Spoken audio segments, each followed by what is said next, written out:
A lot of us assume that going fast is reckless. There's certainly times when that's the case, but it's also true that leaders going too slow at the wrong time can make things worse. In this conversation, how to do a better job of moving quickly when it's time to address the toughest problems. This is Coaching for Leaders, episode 658. Produced by Innovate Learning, maximizing human potential. Greetings to you from Orange County, California. This is Coaching for Leaders, and I'm your host, Dave Stachowiak. Leaders aren't born, they're made. And this weekly show helps you discover leadership wisdom through insightful conversations.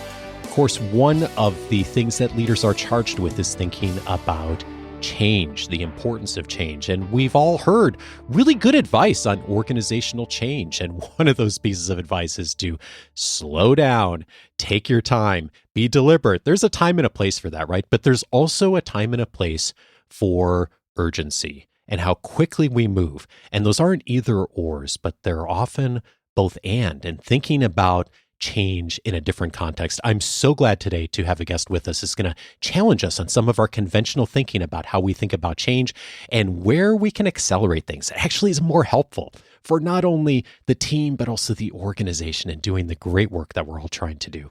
I'm so pleased to introduce to you Frances Frei. She is a professor at Harvard Business School.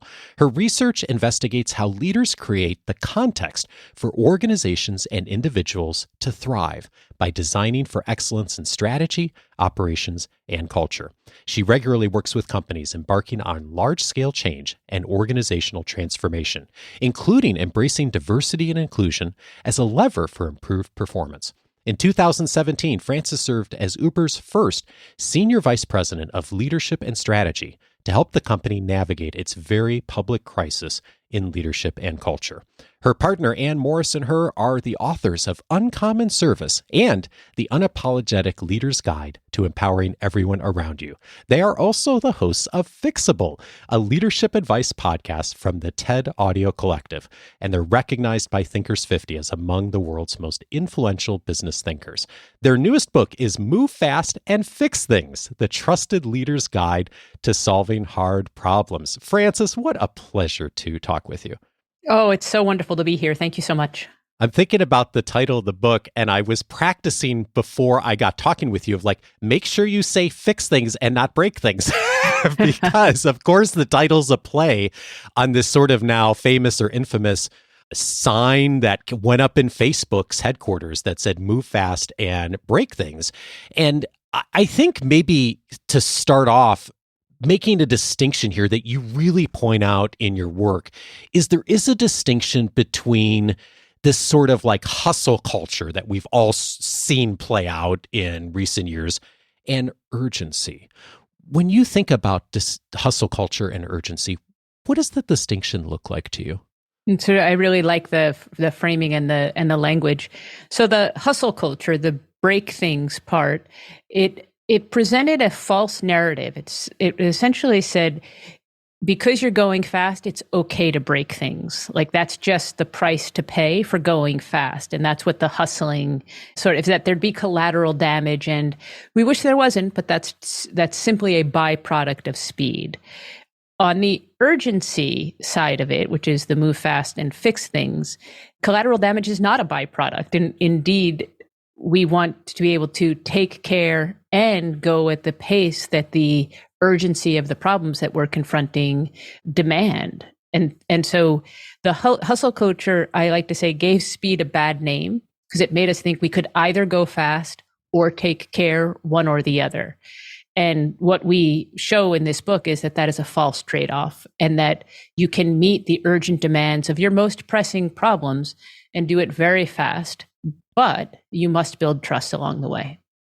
And it speaks to one of the beliefs that you highlight in the book, this belief that going fast is reckless, going slow is righteous, meaningful change happens slowly. And I've probably internalized some of that belief myself and just thinking about change and how it has to work. But it isn't an either or on these things, right? I mean, there's more complexity to this. There's definitely more complexity, although I would say that far too many of us think slow is righteous and change should take a long time. And far too many of us think fast is reckless. And so we're presenting, I guess, a third way, which is you can go just as fast as the hustlers and go righteously fast. You needn't go recklessly fast. We're going to talk about some of the ways to do that, but I'm curious about mindset. The mindset of a leader who is maybe going fast and thinking about like, well, like you said, okay, I don't want there to be collateral damage, but it's going to happen, versus someone who's going quickly, but is much more mindful of that. What's different about their mindset?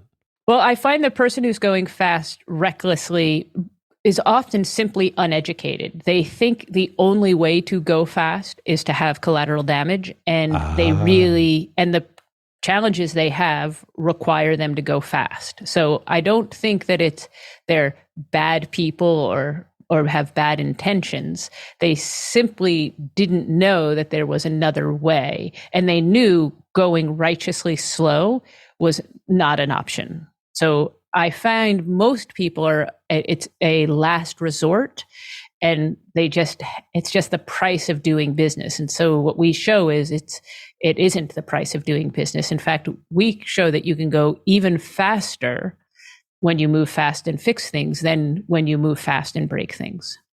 One of the things you write is the fastest way to speed up your company is to empower more people to make more decisions. Tell me more about that. What does that look like in practice?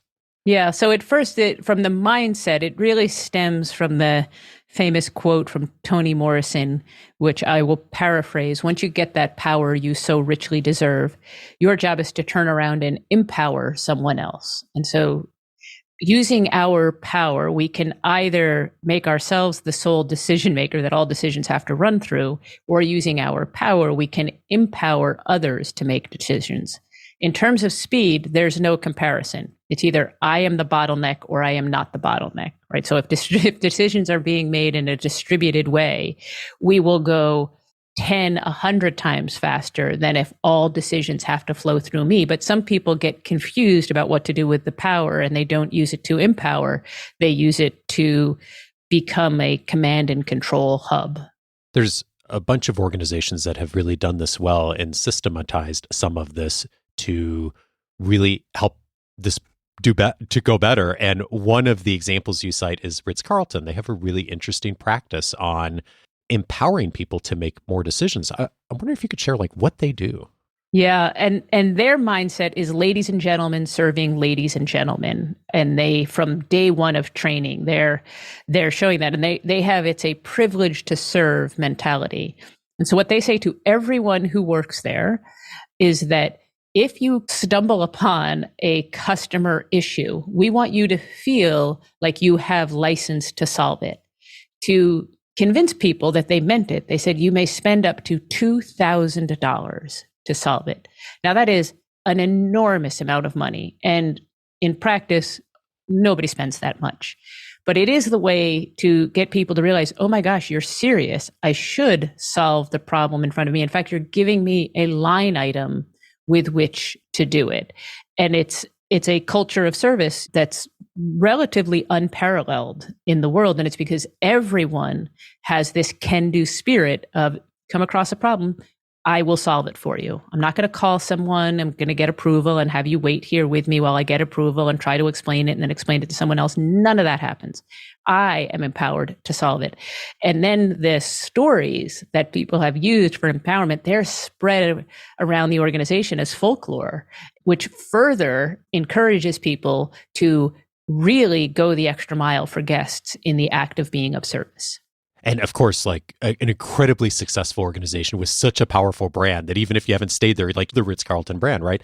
And am I remembering that? I can't remember if this was in the book or just I'm thinking of this from somewhere else, but that there was some pushback from leaders in the business when this was first decided on as a policy that, well, we couldn't possibly like give people that kind of budget. And I'm curious, for someone who's thinking about giving people more authority, more decision-making ability, how they worked through that and what helps to nudge that along a little bit to get going in a better direction.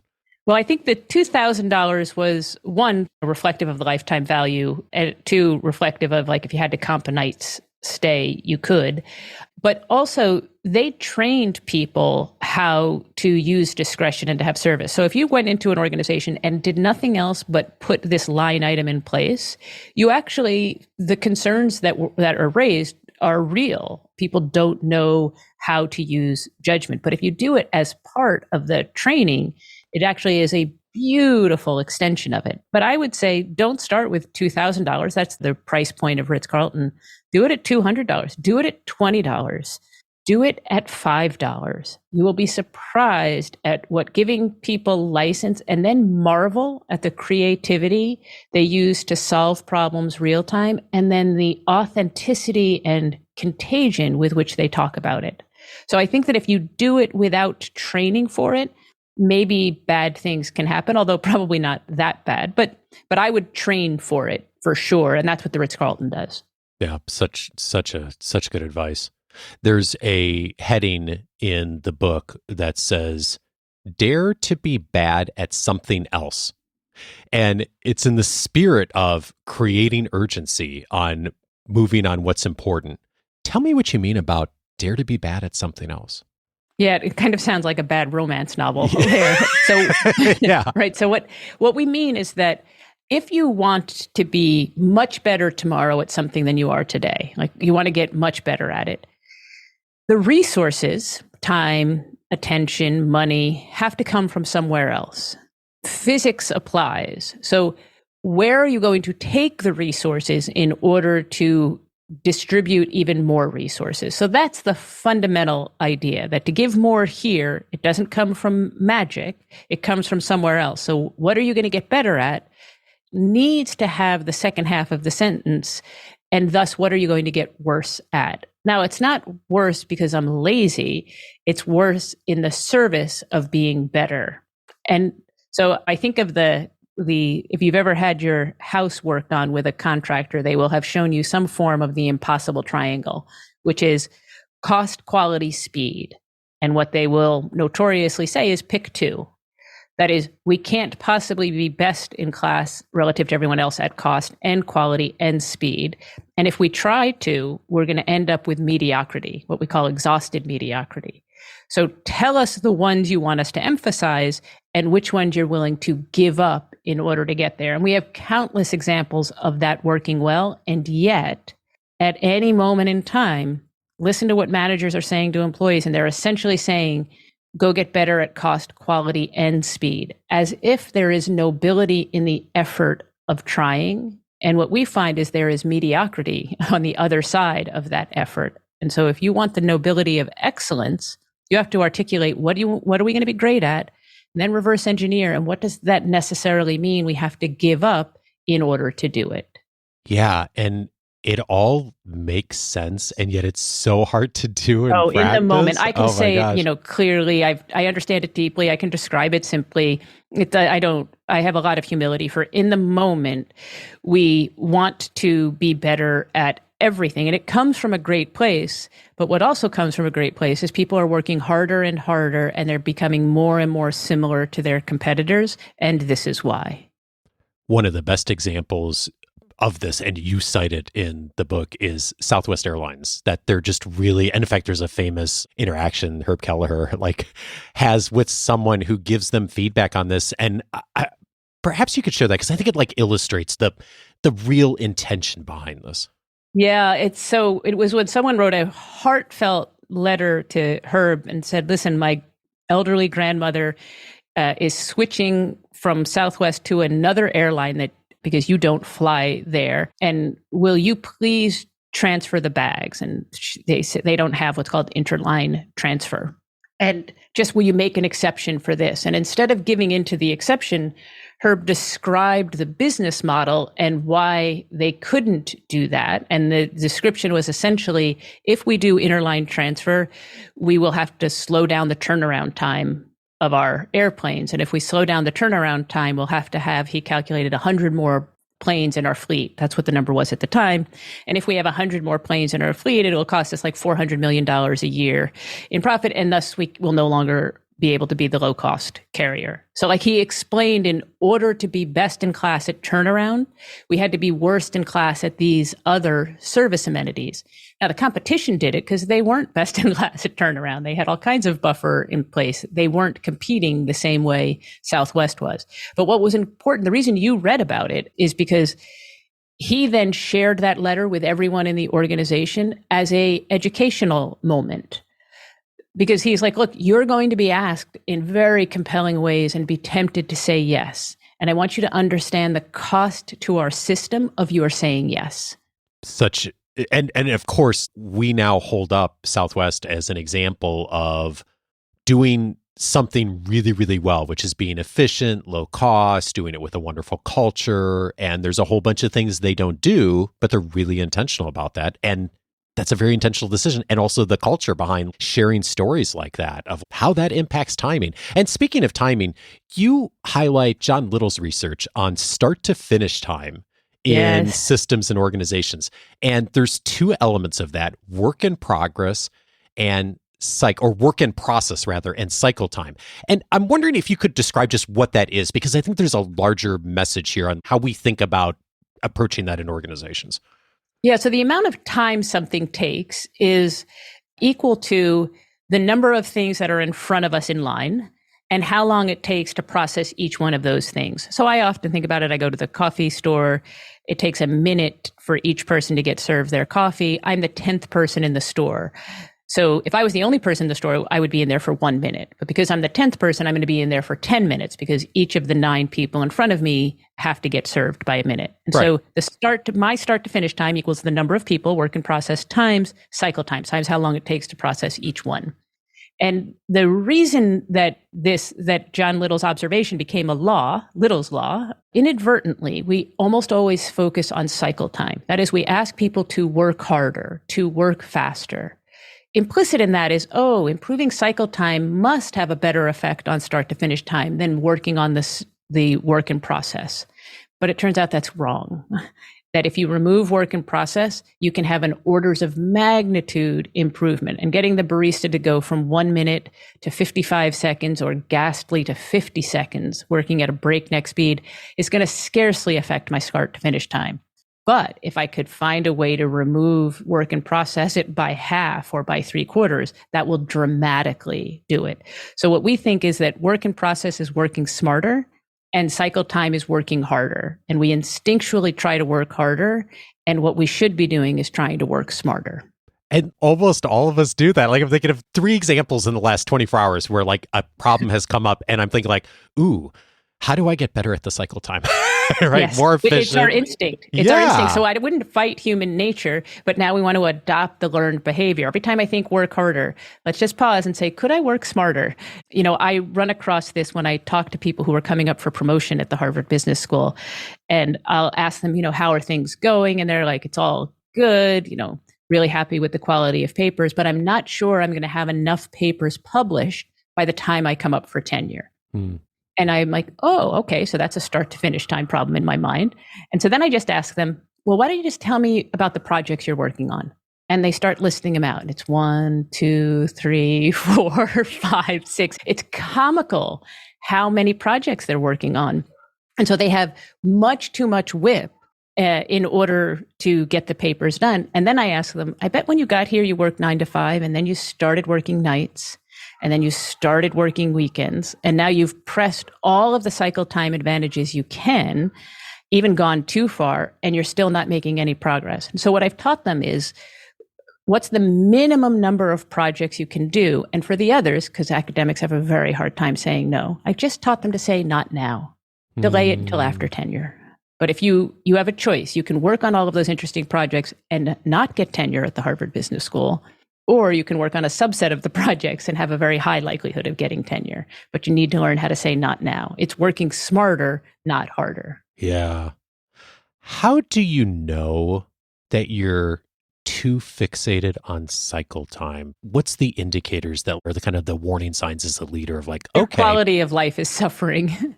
Like literally you're sacrificing lunch and then breaks and then exercise and then sleep and then relationship time and then family time. Like you're just sacrificing. And it doesn't feel like things are getting all that much better. Huh. You are pressing on cycle time. I mean, cycle time is pressing on that is what leads to burnout in many cases. So you keep sacrificing, and to getting no better, step back and think, how can I work smarter? Such a great invitation. And related to this, I mean, I think about the work in progress and just the amount of things that are in queue, right? And like part of this is like, okay, how do I think about those differently, reduce them to the minimum viable amount, as you said.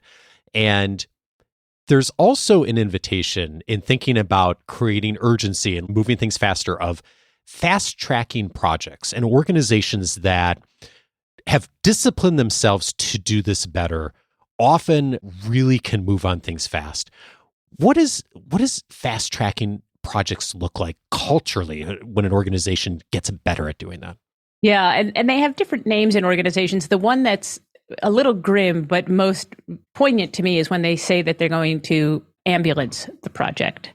And that is, all the other cars move to the side of the road and they just get to go through. So they get to cut in line in front of everything else. And so that's a way, one, to fast track the things that have the most urgency, but two, to show you how fast things could be done if there wasn't all the rest of the whip in the system. And then when you compare that to how long it usually takes, that's what you get to reflect on about the work in process. And if we go back to the impossible triangle, the number of projects that are in work in process that are for things that we should not be getting better at is startlingly high. So there are things we're working on that are on our list and work in process that are slowing down other things that we have no business getting better at. In fact, we need the discipline to stay bad at them so that we can be great at other things. Yeah, and it's interesting that organizations that have learned to move really quickly and do it responsibly have like developed systems, language for this. I mean, you cite Stripe as an example, an incredibly successful organization that's grown so quickly.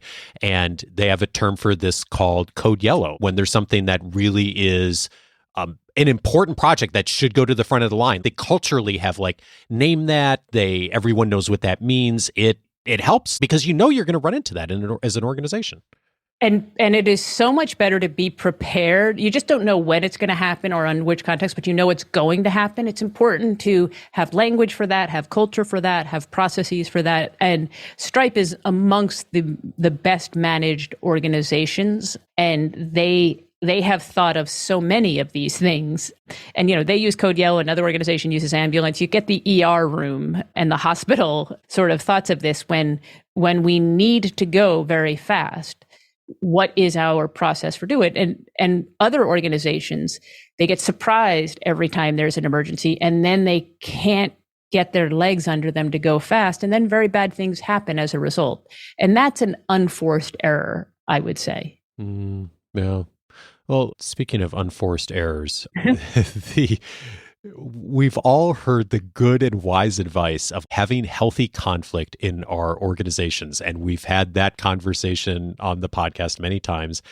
And I was thinking about that. And as I was really struck by two lines in the book, you both write, "We once heard a senior leader, a woman thriving at the apex of the sharp-elbowed private equity industry, describe skilled conflict management as comfort with tournament play. The medieval metaphor works for us in part because of the word play." I think there's a really key message there. And I'm wondering what captured your attention about that word play and how she thinks about conflict. Yeah, if you go back to Tuesday in the book, we do call that our vernacular for that is sandbox day, where you should get in there and play. You should get in there and experiment. And so we do actually think that there is a lot of need for play at work. In this case, it's people who have played sports, particularly team sports, tend to do very well in organizations. And one of the reasons is that we're comfortable with tournament play. Like we've won, we've lost, we know that none are fatal. Whereas people that haven't, they think each one is life or death, and they get their emotions last for decades in some cases, versus that it's just the way in which we do things. Because competition makes ideas better. Competition makes people better. Competition makes companies better. Well, competition is tournament play. But when it comes to conflict, many of us don't want to have that competitive, let's go after it and make our ideas better. We would actually prefer to hit pause and isolate from it and separate from it. And our ideas don't improve in isolation. They improve in the jousting of the competitive match. And so I think that's and it's not life or death. Nobody is dying, but we are all going to get better as a result of it. So it is play, and it does have implicit in it that competition makes us better, but you have to participate. And many of us, individually and organizationally, are conflict averse. And what that means is we're denying ourselves the chance to improve, and that can have pretty tragic outcomes. I'm thinking of the person listening to this who is maybe having the same thought I am of like, wow, I wish I could go back as a kid and do more team sports and having had more of those experiences where I really developed comfort with this, because I've found that I've really needed to work on and strengthen that muscle over the years. And for someone who has had that experience that you describe of like, oh, I do find that I shy away from this a bit. Like when healthy conflict happens, even when I know it's good, I find myself hanging on to those emotions. I find that really difficult. When you're working with leaders who are running into those headwinds, what do you find that's helpful to just start to reframe the thinking around that a bit? Yeah. So I'll give you what I encourage them to do at work and what I encourage them to do outside of work. So please. At work, it's to realize that conflict is something for us to be curious about so that we can learn from it. But our instinctual response to conflict is to be judgmental about it, to think we're right, they're wrong, as an example, or we're moral and they're not. And so what I say is try to leave behind the judgment and replace it with curiosity. Now, fortunately, if you invite in curiosity, it repels judgment. So the only thing you have to do is become curious about the conflict. Why would an otherwise good person have that opposing point of view? Treat it like a puzzle. With curiosity, you will be more than 50% of the way there. So the secret ingredient at work is curiosity. One, it helps on its own. Two, it repels judgment, and that makes everything better. That's what I asked them to do at home. If you didn't play a lot of sports growing up, but you want to get like a quick example of, oh my gosh, competition and tournament and getting better, take up pickleball. Pickleball can be taken up by anyone of any circumstance. You'll learn how to play it in 10 minutes. Everyone wants to play, and start playing it in competitive ways. You will experience being good and bad and winning and losing, and you'll start to develop these muscles that you'll realize if you practice on your own, you will not get better. And if you compete with others, your learning curve will skyrocket, and then marvel at it and bring it back into work. And the beauty of doing something like that is like, once you build up that muscle in your brain a bit in one venue, then you start to naturally bring it other places too, don't you? I mean, it's just you can't help it, I think. Yeah. So cool. There's so much in this book. I mean, we're literally scratching the surface, and the book is arranged in a way that's really beautifully done. Like you articulate as a week. There's Monday, there's Tuesday, there's Wednesday, like going through the different stages. I mean, we're just zeroing in mostly on the conversation about Friday, like the actual execution of it. But there's so much, of course, in being mindful and thoughtful, as you've articulated in this, of going through the process. So I invite folks to, if this is of interest to you, or maybe by necessity right now, you're leading a team, you're leading an organization, and things do need to move faster. But maybe like me, you hear that word and you're like, "Ooh, gosh, but I can't be breaking things all along the way." There is a better way to do this. What a wonderful guide this is. And Frances, I have one other question for you. You have been hosting a podcast over the last year, and I often ask people what they've changed their minds on in relation to their work. And I'm kind of curious, in the context of you having started this podcast, Fixable, and taking questions from people all the time, as you've started doing that over the last year, what's one thing you've changed your mind on? Well, it's a call-in show. So somebody presents their problem and we solve their problem in 30 minutes or less. And it can be a frontline employee, it can be a CEO, any size organization. I have always said meaningful change happens quickly. And when we wrote it in the book and we wrote it for a week, people thought we were crazy in all candor until they started doing it. I didn't know that we were going to be able to do it in 30 minutes. So we tried to get it down to its essence. And then I thought we would only be able to solve simple problems in 30 minutes, but complicated problems would require longer. And it turns out they don't, that we can get through the complexity. Complex problems don't take longer. You simply have to understand the problem as step one. And if you take the time to understand the difference between the symptom and the cause, even complicated problems you can solve very, very quickly. So I used to delineate, simple problems get to go on the fast track. Complicated problems have to go on the slower track. Not true. Frances Frei is the co-author of Move Fast and Fix Things, the trusted leader's guide to solving hard problems. Frances, thank you so much for sharing your work with us. Oh, thank you for this conversation. It brought up beautiful ideas.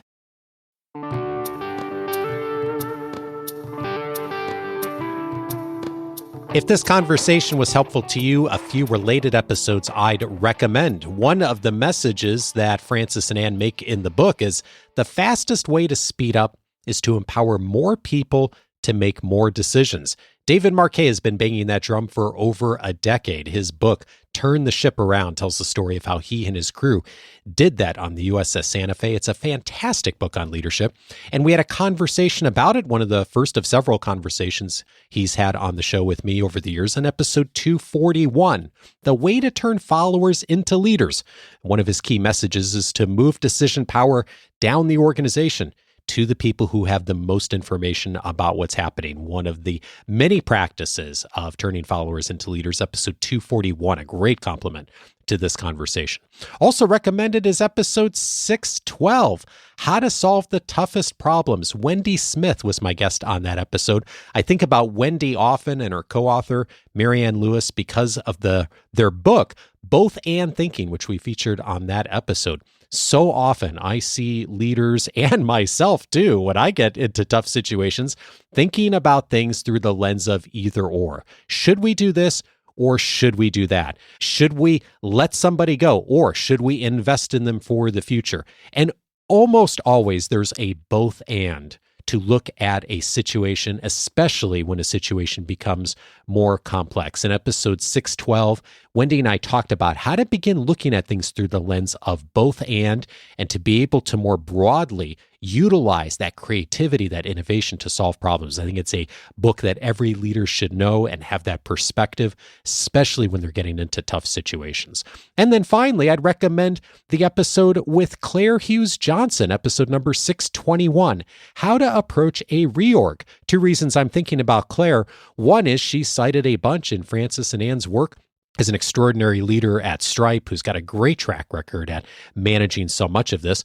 And the other reason I'm thinking of Claire is when she came on the show, we walked through some of the principles of approaching a reorg. And one of the analogies she used in that conversation is if you have ice cream and you take it out of the freezer, you don't want to leave it on the counter too long because it's never the same if you do. The same is true for a lot of reorgs in organizations. She says if you're going to do a reorg and there's not a compelling reason to drag it on for a long period of time, you want that to go as quickly as possible. Episode 621 for more on that. If you're handling a reorg right now or thinking about it, I think that's a must-listen conversation for you. All of those episodes you can find on the coachingforleaders.com website. And if you haven't already, I'm inviting you to set up your free membership at coachingforleaders.com. Yes, it is entirely free. You can get in there and access so much information inside of the membership. One of those things is access to all of my past audio courses, my book notes, highlighting many of the things I'm finding when I'm preparing for interviews. I've highlighted Frances and Anne's book in detail. I've shared those all inside. It also includes access to my weekly leadership guide that comes each week. Plus, the ability to search every past episode by topic. This episode's going to be cited under organizational change. We have many, many other conversations over the years that'll help you in moving forward on organizational change more effectively. All of that you can find inside the free membership. If you haven't set up your free membership already, go over to coachingforleaders.com. You'll see a place right there on the homepage to do so, and you'll be in and utilizing all those resources along with us. And if you'd like a bit more, one of the many things that I'm doing each month is I'm writing a long-form article, something that I think is integrating wisdom and perspective from many of the experts together to answer a very specific problem.